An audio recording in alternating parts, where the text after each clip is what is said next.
오늘 말씀은 누가복음 강해 6번째 시간, 천사가 예수님 나신 소식을 전해주는 이야기입니다. 산모가 아이를 가졌다가 이제 출산을 하게 되면 아이의 아빠가 사방에 아이 태어난 소식을 전해주죠. 보통 누구에게 가장 먼저 전해줄까요?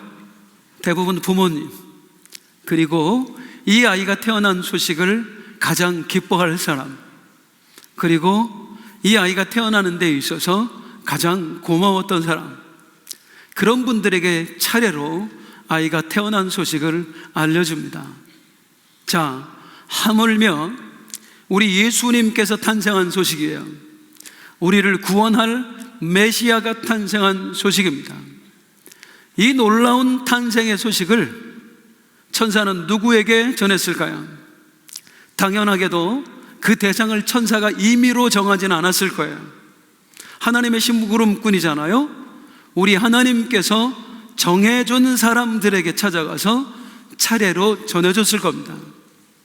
그러면 하나님이 정해준 사람, 첫 번째 예수님 나신 소식을 들었던 사람, 과연 누구일까요? 8절 말씀 같이 읽겠습니다. 시작. 그 지역의 목자들이 밤에 밖에서 자기 양떼를 치더니, 누구에게? 목자에게 예수님 나신 탄생의 소식을 가장 먼저 전해줬대요. 이거 그 당시의 배경을 알면 정말 이해하기 힘든 일입니다.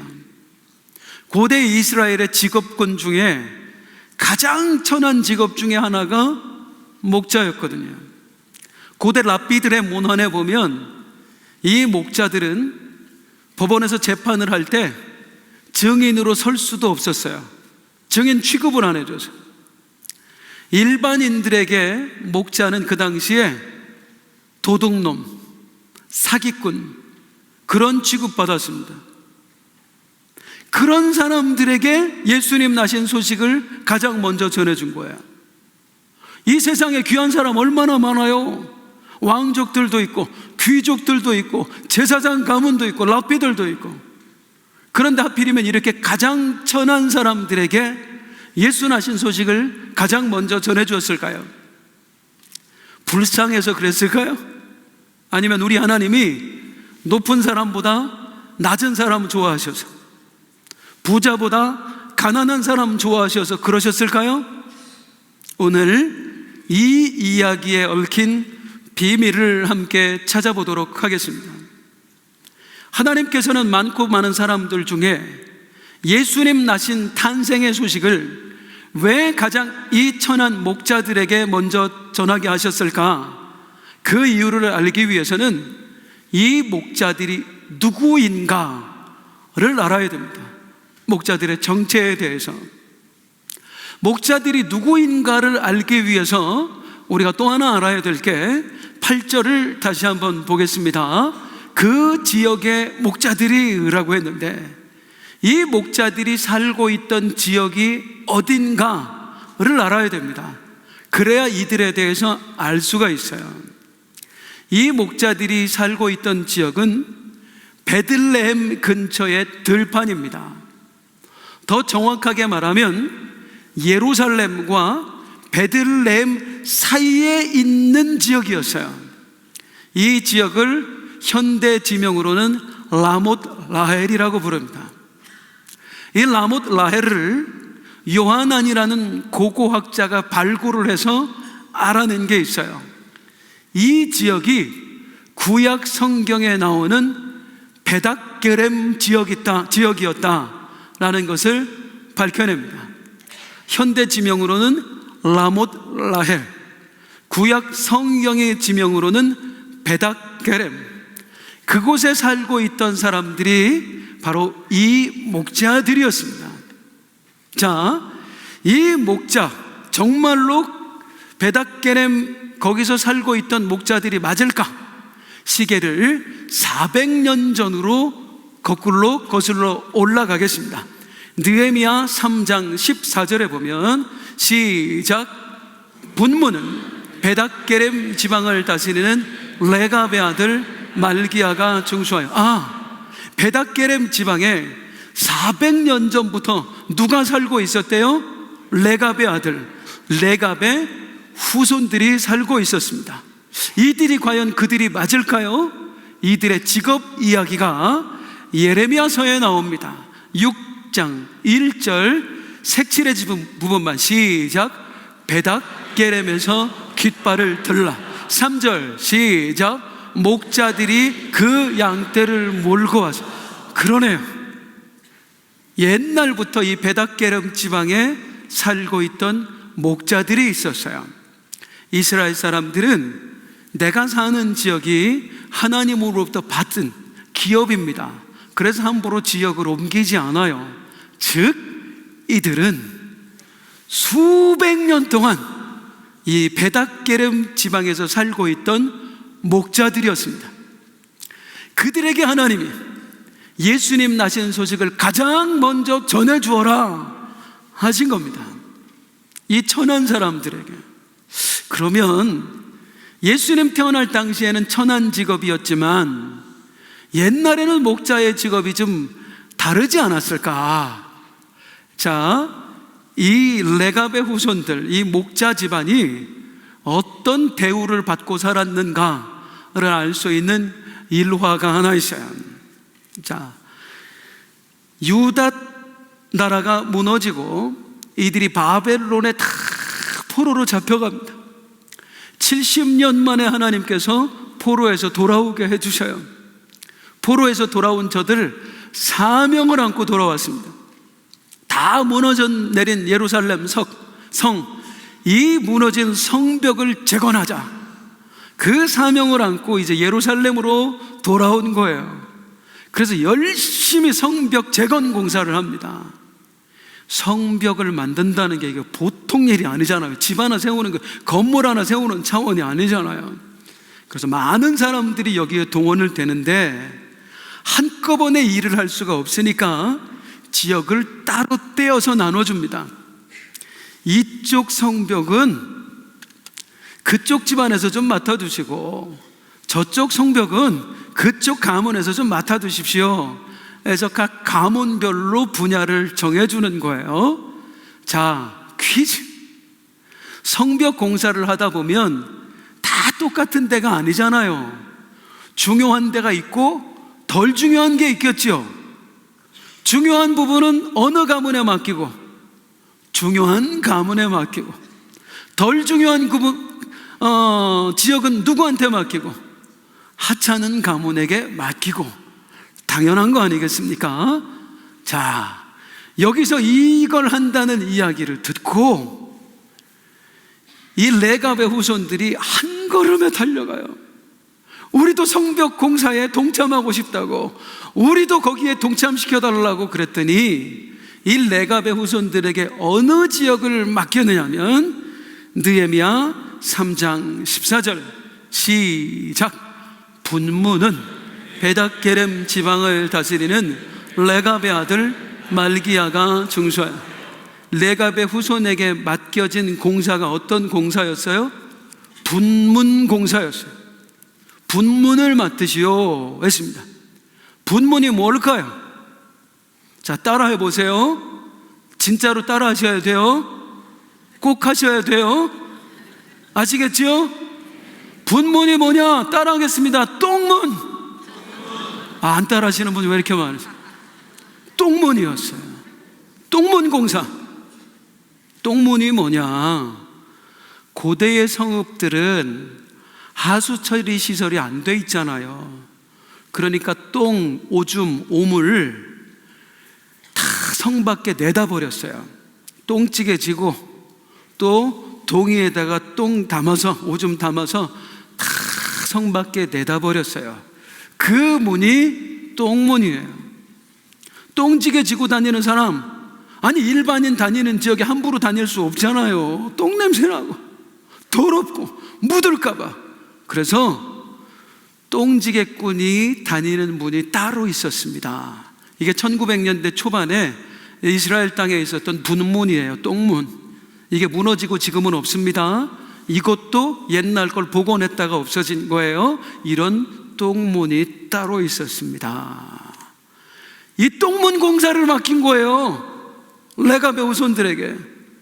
저희도 이 성벽 재건 공사에 좀 동참하고 싶습니다. 뭐라도 맡겨주십시오. 그랬더니 양똥 냄새가 진동을 해. 얼마나 옷이 더럽고 지저분한지. 그럼 가서 똥문이나 만드세요. 이런 취급당했습니다.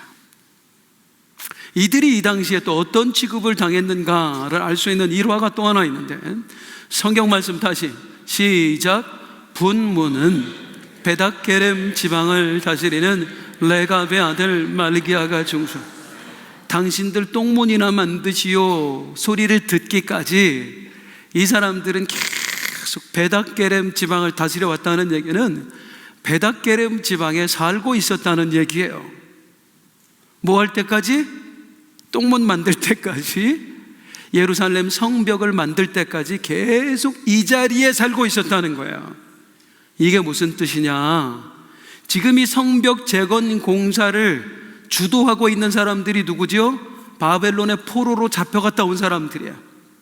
70년 만에 돌아와서 그들이 성벽 재건 공사를 지금 지도하고 있는 거예요, 맡아서. 자, 그런데 바벨론이 나라를 무너뜨리고 포로들을 잡아갈 때 이 유대 땅에 살고 있는 사람들을 다 잡아간 게 아닙니다. 어떤 사람은 잡아가고 어떤 사람은 그냥 남겨뒀어요. 이들도 지금 남아서 살던 사람이에요. 계속 이곳에서, 이 베닥게렘에서. 그러면 이제 퀴즈. 어떤 사람을 잡아가고 어떤 사람을 남겨뒀을까요? 열왕기하 24장입니다 시작. 그가 또 예루살렘의 모든 백성과 모든 지도자와 모든 용사 10,000명과 모든 장인과 대장장이를 사로잡아 가매 비천한 자 외에는 그 땅에 남은 자가 없었더라. 다 잡아가고 비천한 자들만 남겨뒀대요. 그나마 기술 있는 사람들은 다 잡아가고 기술 없는 쓸모없는 것들만 남겨뒀대요. 이 레갑의 후손들이 안 잡혀가고 이 베닥게렘에 계속 살아왔다는 얘기는 이 사람들이 어떤 사람들이다? 비천한 사람, 쓸모없는 사람, 그런 취급받았던 사람들이 이 베들레헴의 목자들이었습니다. 대대로. 그러면 도대체 왜 이런 사람들에게 예수 나신 소식을 가장 먼저 전해주었을까? 이제 중요한 내용으로 가보겠습니다. 성도님들, 이들이 원래부터 이렇게 비천한 사람들이었을까요? 이 집안이 원래부터 이렇게 별 볼 일 없는 집안이었을까요?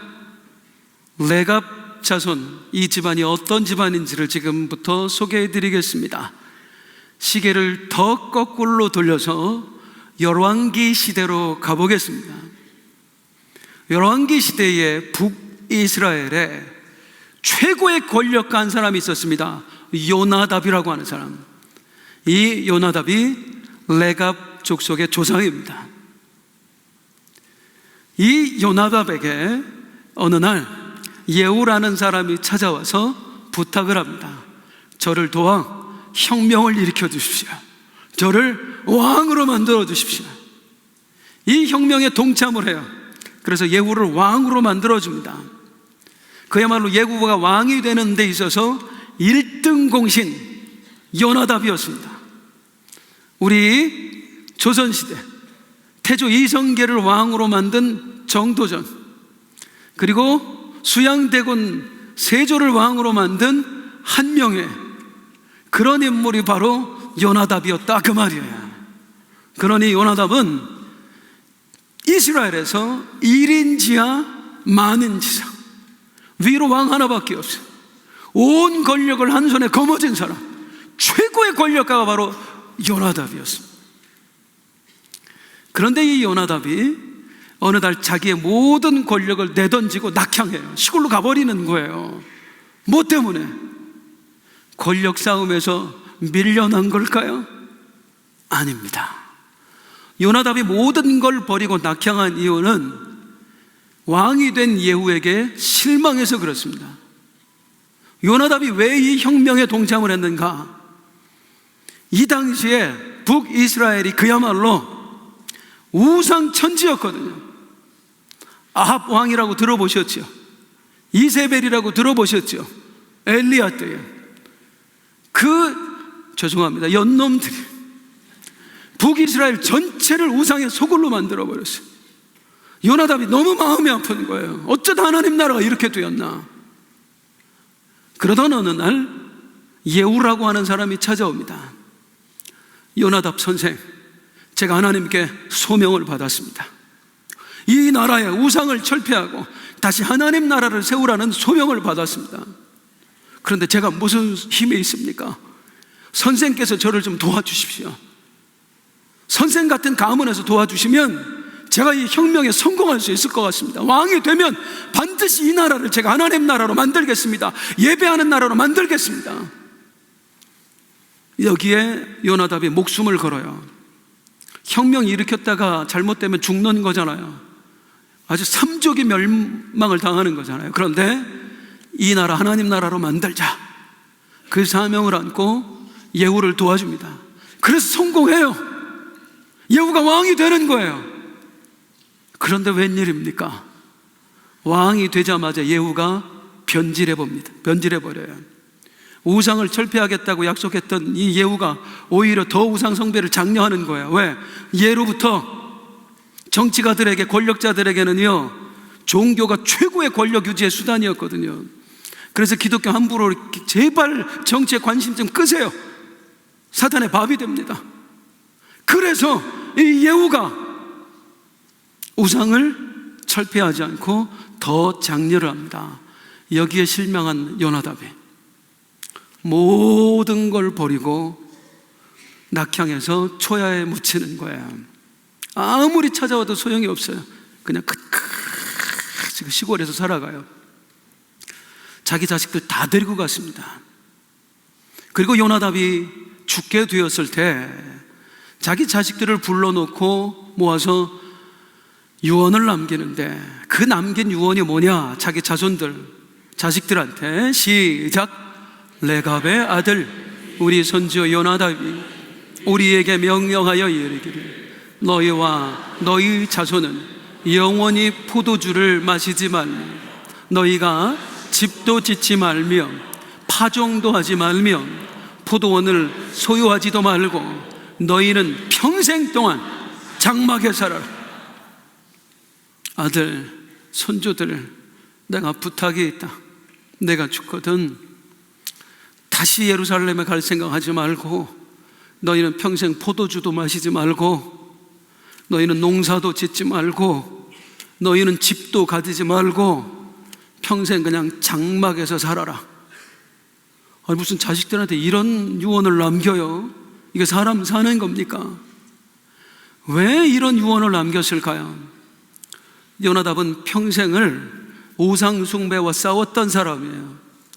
사람이 무엇 때문에 우상 숭배에 빠지는지를 너무나 잘 아는 사람이에요.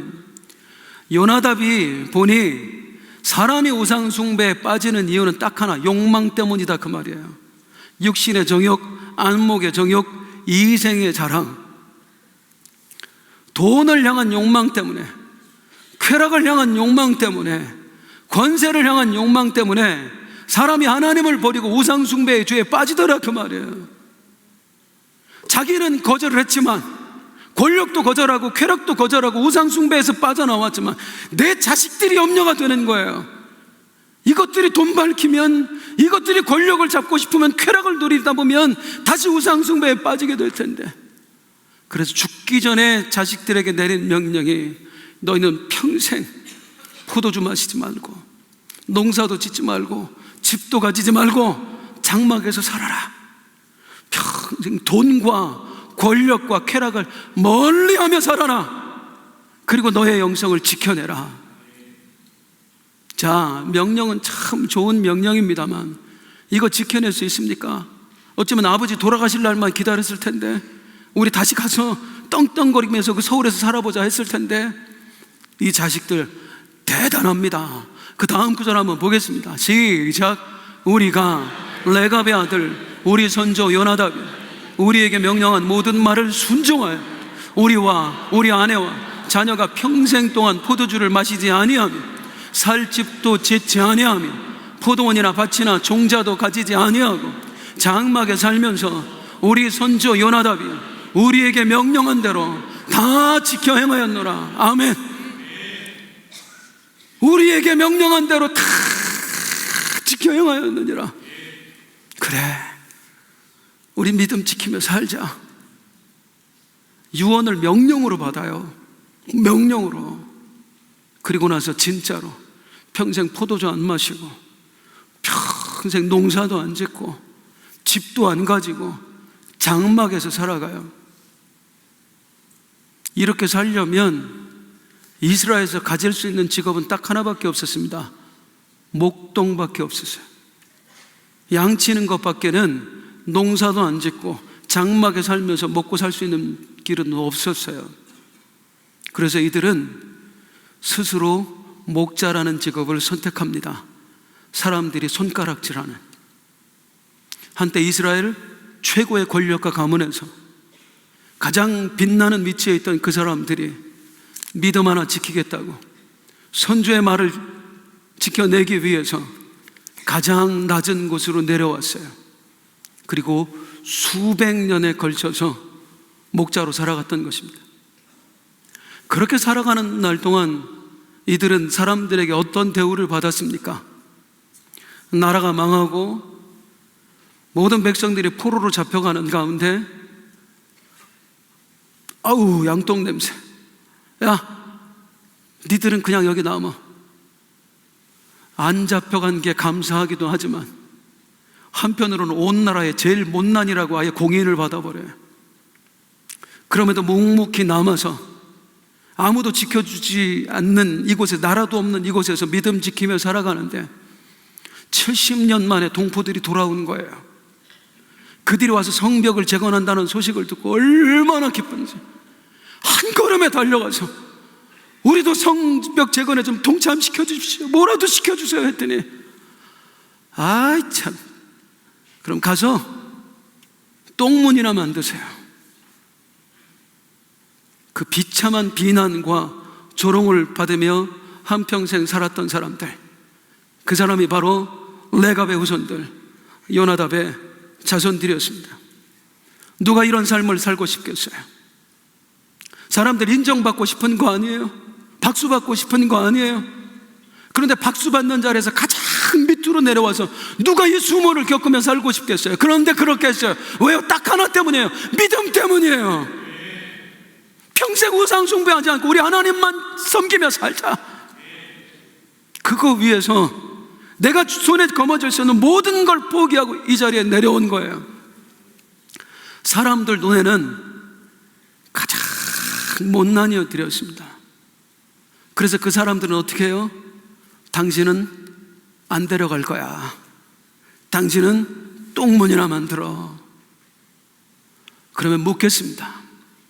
사람들 눈에는 쓸모없는 사람들입니다. 사람들 눈에는 하찮은 사람들입니다.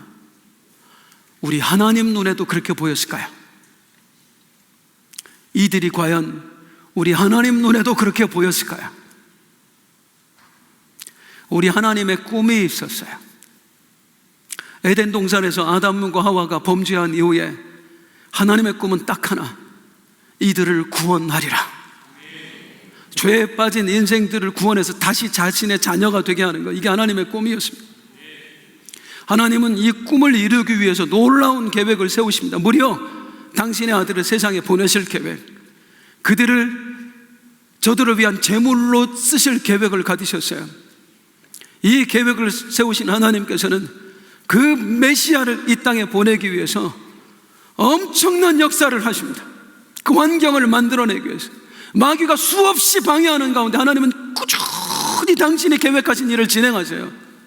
얼마나 하나님이 이 일에, 예수를 보내어 우리를 살리시는 일에 전심전력하셨든지 이사야서에는 하나님을 뭐라고 표현하냐면 만군의 하나님의 여호와의 열심이다라고 표현합니다. 하나님이 열심히 이 일에 매진하셨다고요. 내가 반드시 예수를 보내어 저들을 구원하리라. 저 백성을 내가 내 백성으로 만들어내리라. 내 자녀로 만들어내리라. 그리고 약속을 주세요. 이스라엘 백성들에게 절망할 때마다 반드시 내가 너희를 구원할 거야. 메시아를 보낼 거야. 이건 저들에게 소망이었지만 하나님에겐 기쁨이었어요.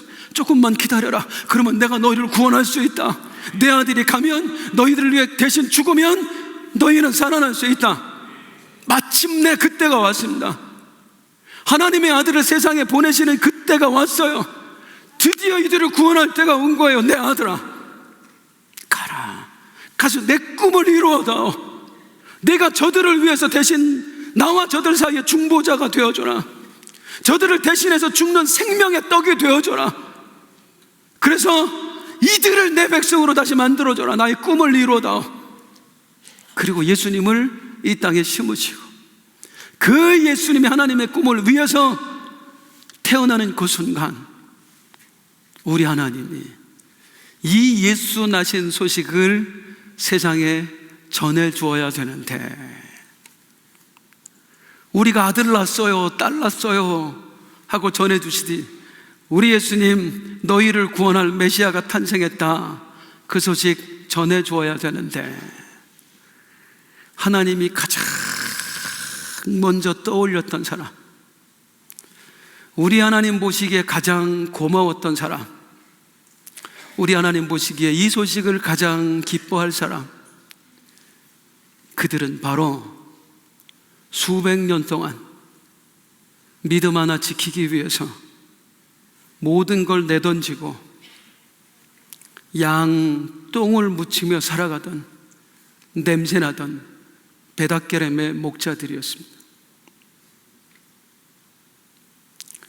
사람들은 이들을 더럽다고 했지만 당신 같은 거 쓸모없으니까 포로로 데려갈 필요도 없어 라고 했지만, 사람들은 이들에게 가서 똥문이나 만드시오 했지만, 우리 하나님의 눈에는 세상에서 가장 귀하고 가장 존귀하고 가장 고마운 사람들이었어요. 그래서 우리 하나님 천사를 불러서 얘들아, 가서 내 아들이 태어난 소식, 메시아가 태어난 소식을 세상에 전해줘라. 누구에게 갈까요? 베닷게렘의 목자들에게 가서 이 소식을 가장 먼저 전해줘라. 그래서 천사들이 이 목자에게 와서 했던 말이 오늘 본문 2장 10절, 오늘 설교 제목이죠. 읽겠습니다. 시작. 천사가 이르되 무서워하지 말라. 보라, 내가 온 백성에게 미칠 큰 기쁨의 좋은 소식을 너희에게 전하노라. 따라하겠습니다. 너희에게 전하노라. 너희에게 전하노라. 오늘 말씀 제목이거든요. 너희에게 전하노라. 여기에 담긴 의미가 뭐겠어요? 얘들아, 하나님이 너희에게 가장 먼저 알려주라고 그러시더라. 너희에게 가장 먼저. 어떤 너희예요? 믿음을 위해서 자기의 모든 걸 내던진 사람, 어떤 비난과 조롱에도 불구하고 우리 하나님을 위해서 묵묵히 자신의 일을 감당한 사람, 너희에게 하나님의 메시아 탄생 소식을 가장 먼저 전해주라고 그러시더라. 그러면서 이 천사가 했던 말 중에 하나가 12절이에요. 시작. 너희가 가서 강보에 쌓여 구유에 뉘어있는 아기를 보리니 이것이 너희에게 표적이 되리라. 얼른 가. 그 메시아 보러 가. 어디에 지금 있으니까 메시아 보러 가 하면서 뭐라고 얘기해서 이것이 너희에게 표적이라. 누구에게? 너희들한테, 이 목자들한테 표적. 그게 무슨 말이에요? 가보고 알았어요. 메시아가 나셨대. 유대인의 왕이 나셨대. 목자들이 막 달려가서 가봤더니 하나님의 아들 메시아가 어디에 누워 있어요? 구유 안에. 하나님의 아들이 그 높은 보좌에 앉으신 그분이 이 낮고 낮은 땅으로 내려오셔서 짐승의 밥통 안에 누워 있는 거예요. 그걸 보는데 뭐가 보여요? 우리의 지나온 삶이 보여요. 이분만큼은 아니지만 한때 우리가 최고의 명문가, 최고의 권력가 자손이었는데 하나님의 그 말씀, 너는 나 외에 다른 신을 내게 두지 말지니라, 우상을 만들지도 말고 섬기지도 말고 절하지도 말지니라, 이 말씀 지키고 싶어서 가장 낮은 곳으로 내려와서 수백 년 동안 살아왔던 우리, 메시아가 딱 우리처럼 오신 거예요. 그 높은 보좌에서 이 낮은 곳으로. 그걸 보는 순간 우리가 헛사한 게 아니구나. 하나님이 이런 모습이시라면, 메시아도 이런 모습으로 오셨다면 우리가 헛사한 게 아니구나. 그 말을 하는 게 이것이 너희에게 표적이니라. 너희가 잘 살아왔다는 표적이니라. 하나님이 너희를 인정하셨다는 표적이니라. 사람이 아무리 인정해줘도 하나님께 인정받지 못하면 실패한 인생이고, 사람들이 인정해주지 않더라도 하나님께 인정받으면 그게 진정 성공한 인생입니다. 그런 인생을 살았던 사람들이 바로 레갑의 후손들이에요. 베들레헴 들판의 목자들이었습니다. 올 한 해 2025년 현대판 레갑의 후손들이 우리 빛나 공동체에 참 많이 계시더라고요. 우리 아까 나오셨던 지역장님들, 보통 힘든 일 아니잖아요. 자신의 삶을 다 쏟아 부어야 돼요. 좋은 소리나 듣습니까? 여기저기서 누구랑 비교하고 잘하네 못하네 별소리가 다 들려오고, 그럼에도 불구하고 내가 누릴 수 있는 모든 것 포기하고 하나님께 드려져 산 사람들, 그분들이 바로 레갑의 후손들인 거예요. 목장장들 마찬가지.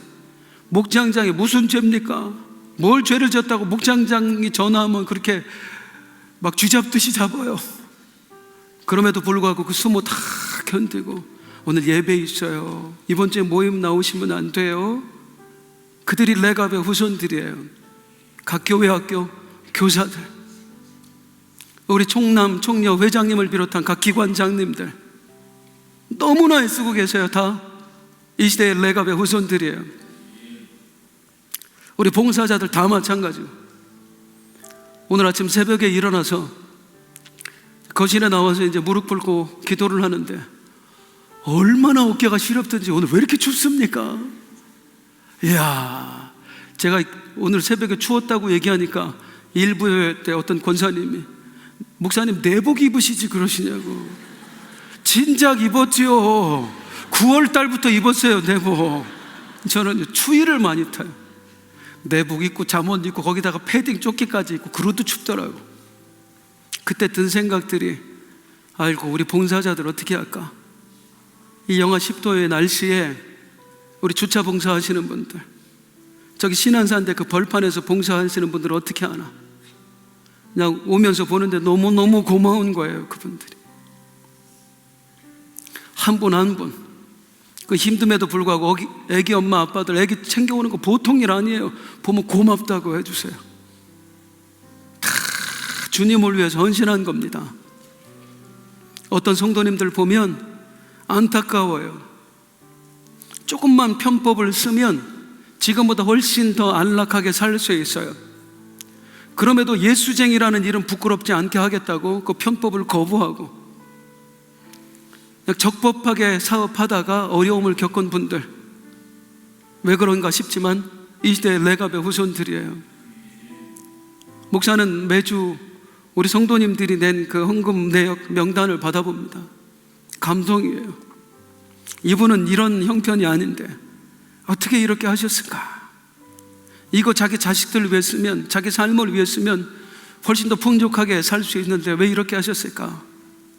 딱 하나밖에 안 보여요. 이분은 하나님만 믿고 사는구나, 하나님만 바라보고 사는구나.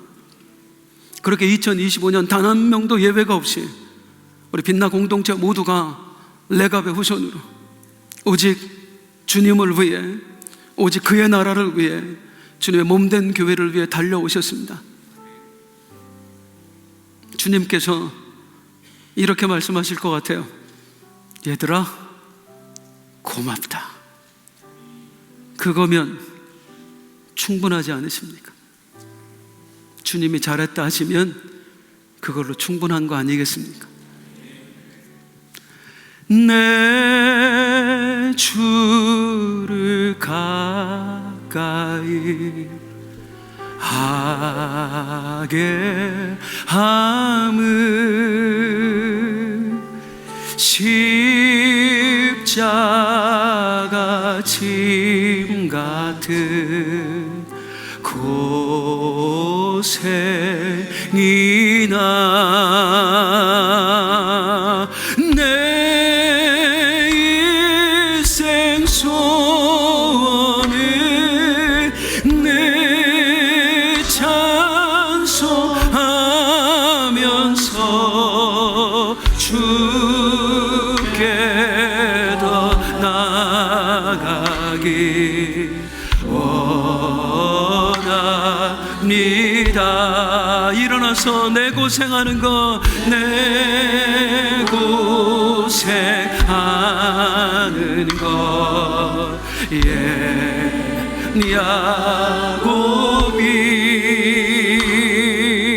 돌베개 베고자 갔습니다. 꿈에도 소원이 늘 찬송하면서 주께 더 나아가기 원합니다.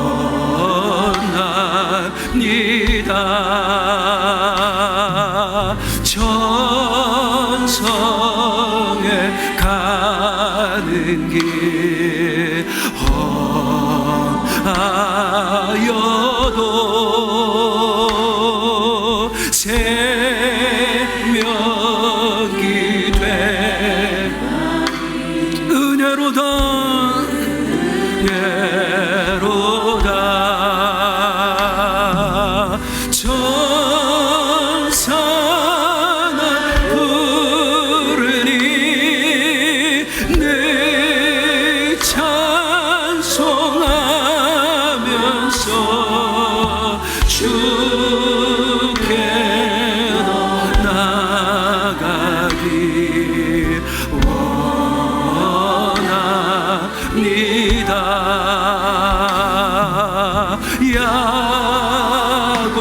야곱이 참 깨어 일어나우 돌담을 쌓은 것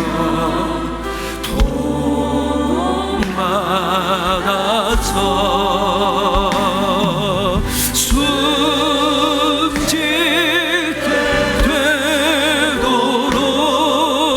늘 찬송하면서 주께 더 나아가기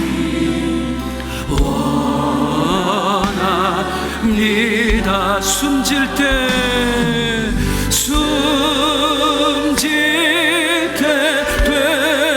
되도록 늘 찬송하면서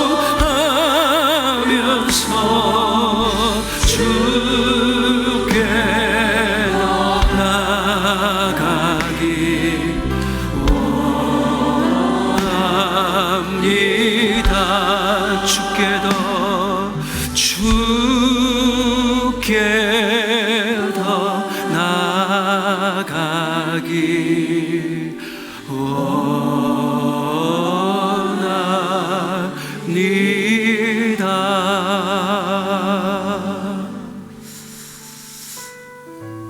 후에 레갑의 후손들은 어떻게 살았을까요?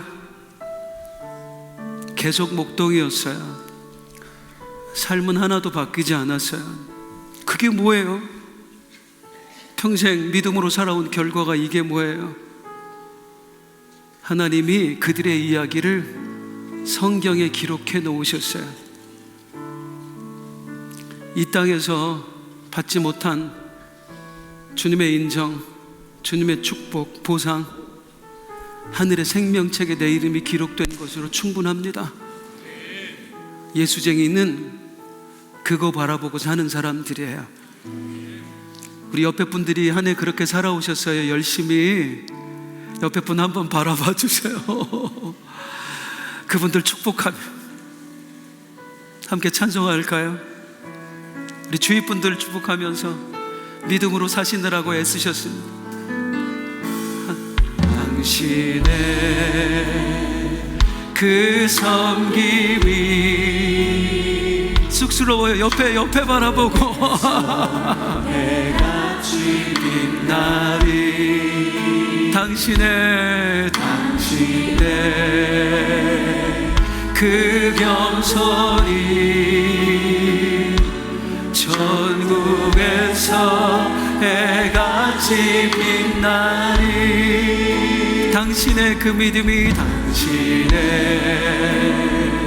그 믿음이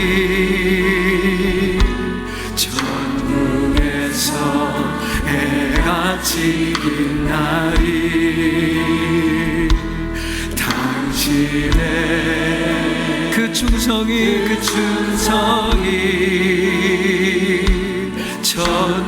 천국에서 해같이 빛나리 주님이 기억하시면 족하리 예수님 사랑으로 가득한 모습 천사도 흠모하는 아름다운 그 모습 천국에서 해같이 2절 우리 오른쪽에 계신 분들 당신의